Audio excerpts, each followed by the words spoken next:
Doctor Virendra आपका स्वागत करता हूं वीरेंद्र आयुर्वेदा चैनल पर। मैं आपको आज एक जोक बतला रहा हूं सूखा खांसी का। रोगी जो है खांसते खांसते हांफने लगता है, चेहरा जो है लाल हो जाता है और वह सांस भी रुकने लगता है और कफ नहीं निकल पाता है। इसी का एक औषधि मैं आपको बतला रहा हूँ। गोचूर का बीज ले लीजिए 50 ग्राम, अश्वगंध ले लीजिए 50 ग्राम।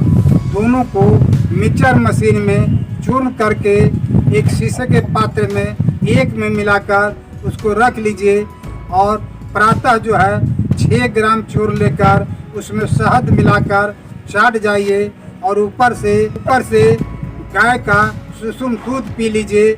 इसी तरह संध्या को 6 ग्राम चूर्ण लेकर उसमें शहद मिलाकर चाट जाइए और ऊपर से गाय का सुसुम दूध पी लीजिए। इससे जो है सूखा खांसी सदा के लिए समाप्त हो जाता है और कफ अगर जकड़ गया है वो भी जो है ढीला होकर बाहर निकाल देता है। इस वीडियो देखने के लिए मैं आपको धन्यवाद दे रहा हूँ। जय धन्वंतरी, जय आनंद।